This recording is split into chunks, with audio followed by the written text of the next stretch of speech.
Waalaikumsalam Waalaikumsalam warahmatullahi warahmatullahi wabarakatuh. Oke, Teh Feby, jadi tadi tuh ada salah satu subscriber yang WA, eh beliau tanya kan, keponakannya itu kan nggak bisa move on dari pacarnya setelah putus gitu ya. Setelah putus nggak bisa move on gitu. Nah, kalau case-nya seperti itu, menggunakan pendekatan keilmuan yang selama ini dipelajari, pengalaman Teh Feby, penanganannya bagaimana Teh gitu? Gimana Teh? Oke, oke. Gini Mas Hendra, eh, ketika ada kendala di dalam relationship ya, baik itu putus cinta ataupun pada saat ada satu keluarga dan mungkin ada cerita perselingkuhan misalnya, ada satu kondisi di mana kita nggak bisa move on sama situasi itu. Nah, eh, intinya adalah kita harus memahami bahwa bahwa kehidupan ini itu adalah cerita tentang dualitas, gitu. Kehidupan ini tuh ada cerita tentang dualitas, ada kebahagiaan, ada kesedihan. Ada punya uang, ada uang suatu saat keluar, entah itu diambil orang atau apapun. Jadi ketika kita sudah belajar memahami bahwa satu paket kehidupan itu memang akan selalu ada antrian kebahagiaan dan berikutnya ada cerita kebalikan daripada itu. Jadi ada sebuah hukum semesta yang namanya hukum keseimbangan. Jadi kebahagiaan itu muncul, di timing berikutnya pasti akan ada balancing tentang situasi seperti ini. Nah, untuk menghandle ini, kalau dari pengalaman yang sudah berjalan dalam Abundant Revolution, itu semua pasti akan dikembalikan dulu sama cerita Abundant Revolution tentang materi bab 1, Mas Hendra. Materi bab 1 kita adalah siapakah dirimu? Siapakah dirimu? Siapakah dirimu di Abundant Revolution itu adalah kamu adalah percikan ruhnya yang tanpa batas dan berkelimpahan. Kamu bukan tubuh, bukan emosi, dan bukan pikiran. Jadi, untuk treatment kondisi masalah yang seperti ini, biasanya solusi terbaik adalah terima semua realita, sambut dan terima, rasakan penuh, terima cerita itu apa adanya, lalu izinkan untuk dialirkan, izinkan untuk dilepaskan. Jadi mundur dulu satu langkah, melihat bahwa oh ada peristiwa ini, izinkan untuk mundur dulu satu langkah. Nah, ketika kita mengizinkan dan terbuka untuk bisa melepas yang kemelekatan terhadap sakit hati, kebingungan, keresahan, nggak bisa maafin orang, dan lain-lain, dan kita memahami bahwa sejatinya diri kita itu adalah percikan ruhnya yang tanpa batas dan berkelimpahan. Di titik itu, biasanya ketika rasa itu dirasakan penuh, dia akan menipis sendiri, Mas Hendra. Jadi ketika kita sadar bahwa ini ada emosi, ini ada diri kita yang asli, kita kasih jarak gitu sama emosi itu biasanya rasa kesel, sebel, marahnya itu menipis, menipis, menipis dengan sendirinya. Dan pada akhirnya dia akan terurai, emosi itu. Kembali ke asalnya, ke cinta murni tanpa batas. Nah biasanya pakai treatment seperti itu, hal pertama yang terjadi adalah orang yang bersangkutan itu akan ngerasa plong. Aduh Teh Feby plong Teh gitu. Karena dari sekian banyak alumni itu 20% Mas Hendra itu cerita tentang relationship yang seperti barusan kurang lebih. Iya, iya, iya, iya, iya. Oke, 20%. 20%. 20% ya Teh ya. Ya, betul. Dan alhamdulillah beres ya Teh ya. Seperti itu. Beres Mas, satu-satu beres. Satu-satu beres. Iya, baik Teh. Karena ya itu tadi Mas Hendra, substansi intinya kan cuma cerita tentang aku dan cermin. Apa yang terjadi di dalam realita hidupku seperti pantulan di dalam cermin. Pantulan di dalam cermin ini, itu gambarnya dari mana Mas asalnya? Dari orang yang di depan cermin kan Mas? Ya, benar. Dari orang yang di depan cermin. Benar nggak, Hana? pantulan di cermin ini kan asalnya dari orang yang di dalam cermin. Realita kehidupanmu, kamu disakiti sama seseorang, ditinggalin, diselingkuhin, apa yang kamu rasain? Sakit hati, sedih, kecewa. Itulah pesannya dari semesta. Masih ada bagasi emosi yang masih menyala di bawah sadar kamu, yang belum kamu terima, belum kamu ikhlaskan, belum kamu lepaskan. Dia masih menyala terus di dalam sebagai bagasi emosi yang terus menyala. Yang masih menyala inilah Mas Hendra yang menarik realita dia diselingkuhin. Oke. Seperti itu. Jadi kalau kita udah paham substansi aku dan cermin itu enak Mas, jadi nggak nyalahin orang lain lagi. Iya, oke. Iya, Teh. Jadi kalau kita bicara tentang hal-hal yang nggak enak yang dijalanin setiap orang itu kan beda-beda gitu. Kadang ketika masih kecil, remaja, kita udah dihadapkan pada situasi dan kondisi kehidupan yang tidak seperti anak-anak lain pada umumnya gitu ya. Masa lalu, masa kecil yang struggle, termasuk Teh Feby sendiri dulu kan hidupnya struggle banget gitu ya. Kayaknya banyak orang yang mulai melakukan sebuah kontemplasi bahwa kehidupanku yang struggle dulu itu sebenarnya adalah tanda-tanda yang diberikan oleh semesta bahwa kelak kamu, Feby, kamu itu akan aku gunakan sebagai light worker misalnya ya, sebagai orang yang akan memberikan manfaat bagi banyak orang gitu, tidak hanya untuk dirimu dan keluargamu gitu. Ini tentang tanda yang diberikan oleh semesta kepada masing-masing orang akan menjadikan orang yang besar, quote and quote tuh menurut TVB gimana tuh? Betul banget Mas, betul banget. Itu betul banget apa yang tadi Mas Hendra sampaikan dan katakan itu betul banget. Jadi gini loh Mas, termasuk juga apapun yang terjadi sama teman-teman semua gitu. Teman-teman semua tuh Mas Hendra rata-rata kan ini alumni kita udah lebih dari 2.000 orang ya Mas. Jadi Iya, dari iya. story rekapan mereka itu aku bisa ngelihat polanya Mas. Di titik mereka ikut kelas itu rata-rata mereka dalam posisi lagi jatuh, lagi trauma, lagi titik terendah, lagi dalam cerita seperti itulah kurang lebih. Jadi sama seperti yang tadi Mas Hendra cerita tentang pengalaman hidup aku, itu tanpa sadar aku tuh dididik dan dikuliahin sama Allah lewat sekolah kehidupan ini. Gitu loh. Jadi sekolah kehidupan ini tuh mengantarkan jiwa-jiwa ini menjadi kuat. Kenapa aku merasakan pernah nggak punya uang, pernah 5.000 uang di dompet atau mungkin kosong. Karena aku memang diizinkan untuk mengalami biar aku merasakan rasanya seperti itu untuk menolong orang. Biar empati itu terasah gitu. Jadi semua realita di dalam kehidupan kita itu sebenarnya tidak ada yang sia-sia. Semuanya pasti ada maksudnya, pasti ada hikmahnya. Nah, kisah hidup aku tuh Mas, dulu aku naik angkot Mas. Aku naik angkutan kota, aku naik bis, aku nggak ada motor, nggak ada mobil. Itu semua nggak ada.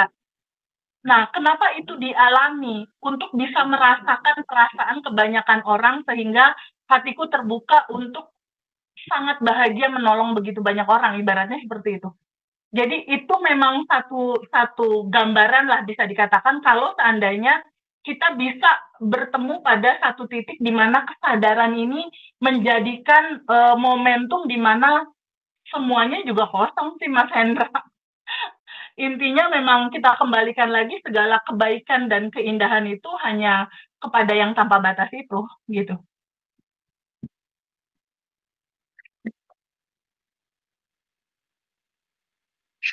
Nggak ada suaranya Mas Hendra. Mas Hendra nggak ada suaranya Mas. Oke, ya udah. Nggak ada suara. Ya oke. Sebelum kita elaborasi apa tuh namanya pengalaman-pengalaman sahabat-sahabat semua yang diundang sore hari ini oleh Mbak Amanda gitu ya. Aku pengen tanya-tanya lagi satu dua pertanyaan gitu ya ke Teh Febi. Nanti minta tolong Mbak Manda juga untuk mengeksplor teman-teman semuanya gitu. Karena ini memang kondisinya agak kurang enak badan gitu ya. Tapi Mbak Manda juga sama sih tadi bilang begitu. Nah, Teh, apa tuh namanya? Di TVB itu kan ada yang namanya 3 buku. Itu apa sih Teh? Yang goals, goals. Terus itu mungkin teman-teman perlu dijelasin dulu Teh karena banyak yang penasaran gitu. Itu buku bisa bikin sendiri atau harus dari di jambi-jambi TVB dulu baru kemudian ditulisin gitu atau gimana gitu Teh? Enggak ada jampe-jampe Mas Hendra, enggak ada sama sekali karena sebetulnya diri teman-teman itu udah sempurna. Bahkan cerita kopi data pun nggak perlu Mas Hendra. Sebenarnya ya, kopi data tuh sebenarnya nggak perlu juga kan teman-teman. Jadi gimana caranya kopi data sebenarnya nggak perlu. Nah, balik lagi ke buku. Jadi buku itu adalah 3 buku yang disiapkan dan bisa dibeli di toko buku terdekat di rumah teman-teman semua. Nggak harus disediain dari kita, enggak.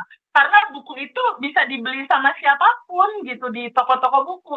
Sehingga kayak buku ini misalnya dikasih judul aja buku syukur gitu loh. Lalu ada buku satu lagi buku goals, lalu ada buku satu lagi buku modifikasi data. Ini fungsinya apa aja sih Teh buku syukur? Gini loh, ini kan cerita antara realita kehidupan kita Yes. dan diri kita sebagai data yang merefleksi dalam realita. Kita tuh harus mengisi data itu dengan penuh syukur, dengan banyak-banyak bersyukur.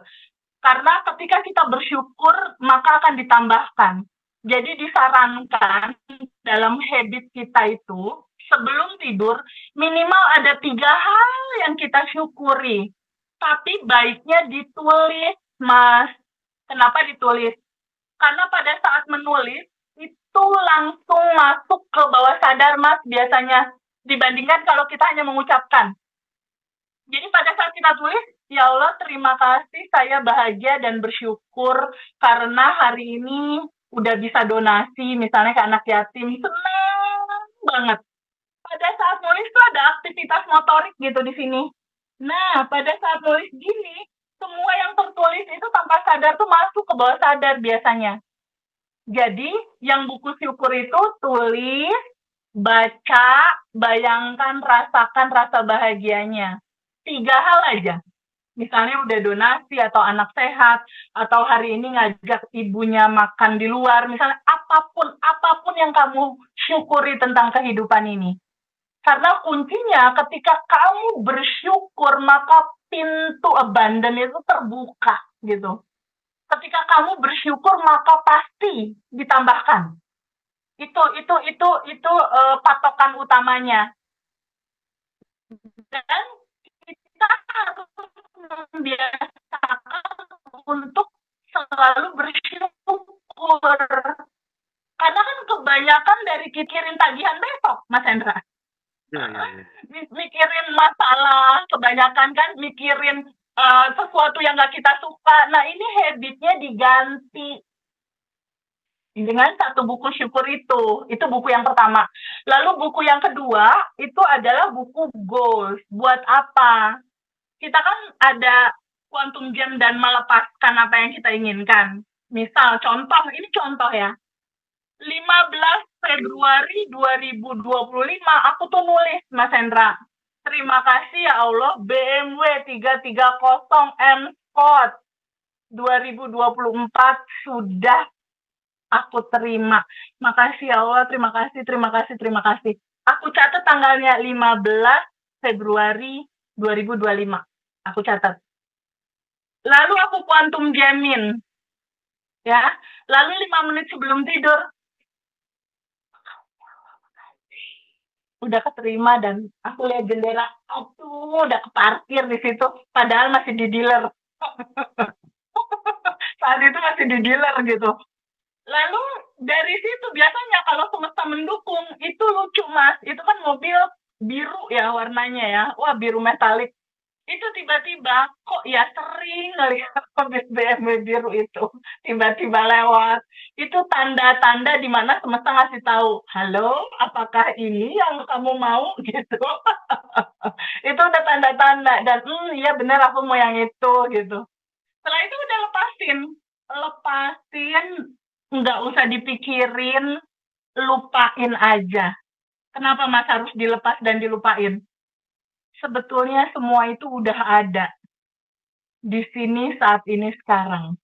Tinggal apa? Menunggu frekuensi tubuhmu, frekuensi energimu bergetar satu resonasi sama seperti mobil BMW itu. Kalau kamu punya mobil BMW itu rasanya gimana? Happy, senang, bahagia. Ya udah, happy, senang, bahagianya itu dihadirkan di saat ini. Ketika rasa dan frekuensinya sama, ini BMW lama-lama ketarik Mas dari dealer jalan gitu. Jalan, nyampe ke garasi rumah aku. Jadi ketika udah quantum jam, yang kita butuhkan selanjutnya kan ada masa tunggu ya Mas Hendra. Ada masa tunggu kan, dari mulai quantum jam sampai realita. Bener nggak? Di Iya. masa tunggu ini frekuensinya samain. Nah, melatih nyamain frekuensi itu kan judulnya bersyukur berterima kasih. Pakai buku syukur yang tadi kecil-kecil bilang terima kasih, makasih, makasih, makasih, makasih. Itu untuk men-standby-kan frekuensi di kelimpahan, rasa terima kasih dan kelimpahan. Jadi pada saat waktu Maret akhir itu terjadi kan aku kelihatan tuh, oh 15 Februari aku quantum jam goal. Lalu terjadi di Maret, oh 45 hari, sebulan setengah. Kan jadi pola. Kalau satu kali itu terjadi kan kita percaya diri untuk bikin quantum jam berikutnya dan kita lepas. Itu fungsinya buku goals. Itu fungsinya buku goals. Gitu lah Mas. Satu lagi buku data. Ini penting banget yang namanya buku data. Kebanyakan orang itu ada kendala di masalah data ini. Contoh. Misalnya contoh Mbak Hana misalnya punya mindset data gini, aku mahasiswa, aku tuh hanya dapat uang cuma dari beasiswa itu aja. Ketika dia berasumsi bahwa Hana hanya dapat uang dari beasiswa yang biasa masuk, ya jadinya asumsi itu yang terjadi. Gitu loh Mas. Nah, buku data ini rubah dong datanya. Kalau dulu aku uang masuk hanya dari uang beasiswa sekolah. Tapi sekarang realitanya uang masuk dari banyak jalan. Banyak jalan tak terduga gitu. Atau kalau ibu-ibu, kalau dulu aku uang masuk hanya dari suami, misal. Tapi sekarang uang masuk dari banyak jalan bisnis yang aku lakukan. Itu namanya buku data. Kita rubah data yang nggak enak jadi data yang enak. Itu yang merealita. Begitupun bisa juga data kalau dulu suami aku pelit, misal. Atau kalau dulu pacar aku tidak romantis, misal. Kalau dulu yang nggak enak apa? Tapi sekarang apa yang maunya gitu. Nah, buku data itu penting sekali. Kalau dulu aku jomblo, tapi sekarang 2025 aku sudah menikah, bahagia dan berkelimpahan misal. Nah, 3 buku ini tuh saling melengkapi untuk membuat data di dalam bagasi emosi kita, di laptopnya kita tuh bisa memantulkan realita. Tapi semua apapun yang kita mau, izinkan untuk dilepas. Karena area hasil tidak ada di dalam area kita. Area hasil terbaik itu ada di kecerdasan semesta yang maha mengatur waktunya, prosesnya, jalannya. Semakin dilepas, semakin terjadi sih sebenarnya kalau dari pengalaman. Semakin dilupain, semakin ringan gitu. Kejadiannya jadi lebih effortless. Itu Mas Hendra. Jadi sama sekali nggak perlu sebenarnya beli buku dari aku atau dari siapapun, bikin sendiri juga bisa sebenarnya gitu. Cuma memang kalau kelas private kita kan beda ya Mas Hendra ya.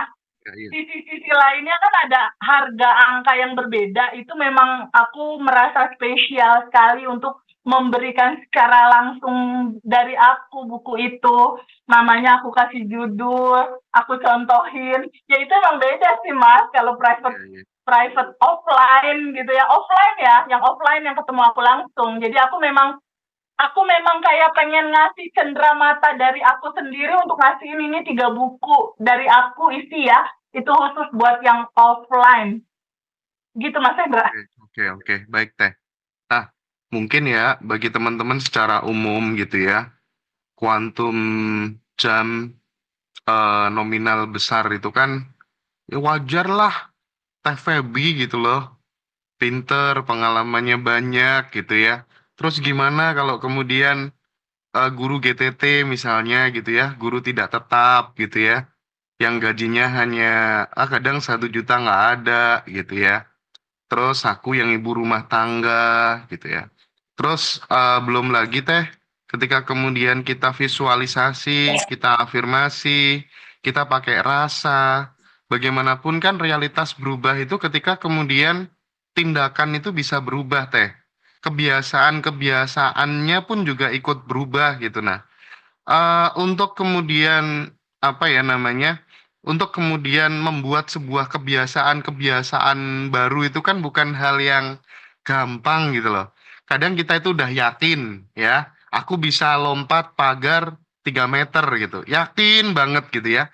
Tapi kan juga kadang nggak mau melakukannya sebelum kemudian menunggu ada value-value yang dirasa urgent, misalnya kayak dikejar anjing, maka harus bener-bener lompat gitu kan. Nah, aku pengen Teh Feby memberikan eksplorasi yang lebih mendalam tentang hal ini sebelum nanti geser ke pengalaman teman-teman Teh.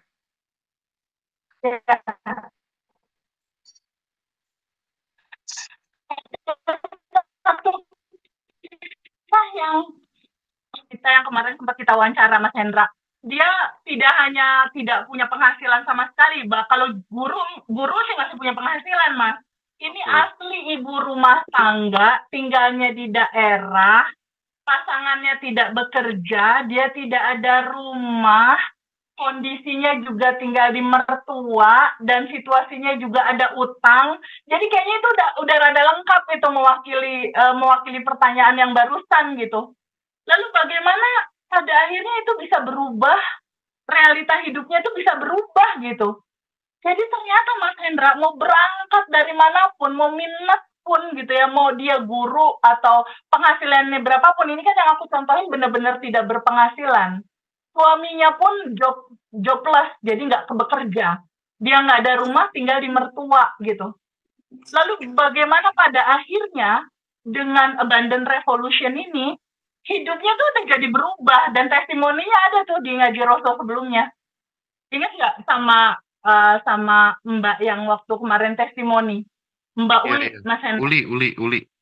Ya, Yang ibu rumah tangga itu itu kan? tuh, yes, itu benar-benar tidak ada uang yang masuk sama sekali, bahkan dia stres dalam kondisi istilahnya tinggal di rumah mertua, suami tidak berpenghasilan, ada PR hutang juga, terus situasinya dia merasa bahwa kehidupan ini kok begini ya, terus dia juga tidak harmonis sama mertuanya itu. Nah, di titik mana kita harus memulai itu? Abandon Revolution menerangkan bahwa kalau kita ngambil dari literatur Sedona Method ya, Lester Levinson penemu Sedona Method itu bilang, Mas, bahwa aksi terbesar di dalam hidup kamu, kalau kamu mau berubah, izinkan untuk melakukan rilis. Izinkan untuk menerima semua realita hidupmu, alirkan, lepaskan.